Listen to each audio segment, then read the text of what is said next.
Dans l'univers du crime, il n'existe parfois aucune limite à ce que l'âme humaine peut accomplir lorsqu'elle sombre dans l'obscurité.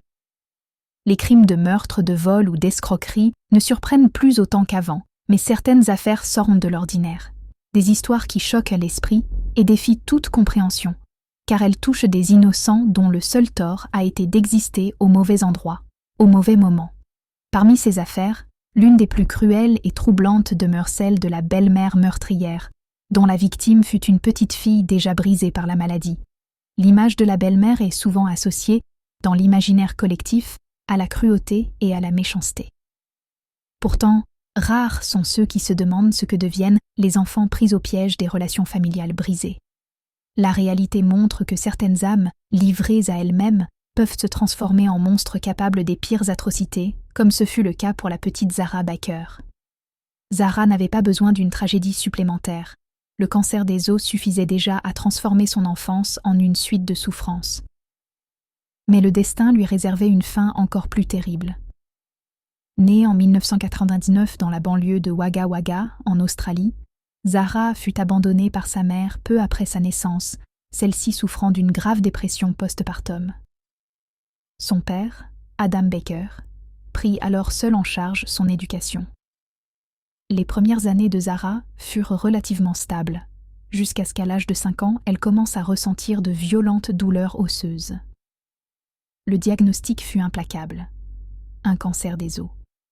La maladie progressa rapidement, entraînant l'amputation de sa jambe gauche, une perte partielle de l'audition, puis une atteinte des poumons. En 2008, son état se stabilisa quelque peu. Son père décida alors de lui offrir une nouvelle vie, loin des souvenirs de la maladie, et s'installa avec elle aux États-Unis. Un nouveau membre rejoignit alors la famille. Elisa, la nouvelle épouse d'Adam, devenue la belle-mère de Zara. Mais cette nouvelle vie ne tarda pas à basculer dans l'horreur. En 2010, la police de Caroline du Nord reçut un appel d'Elisa signalant la disparition de Zara.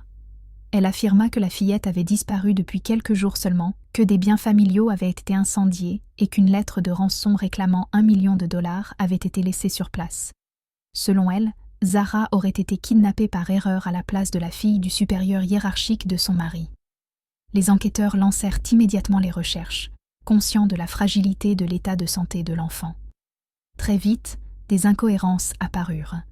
Des voisins affirmèrent n'avoir pas vu Zara depuis plus de 2 semaines, contredisant la version de la belle-mère. D'autres témoignages vinrent alourdir les soupçons, révélant que Zara subissait régulièrement des violences physiques et des mauvais traitements de la part d'Elisa. Lors d'une fouille approfondie, la police découvrit la prothèse de la jambe de Zara enterrée derrière la maison familiale. Elisa fut alors immédiatement placée en garde à vue et soumise à un test polygraphique qu'elle échoua, notamment lorsqu'elle fut interrogée sur la possibilité d'avoir fait du mal à l'enfant.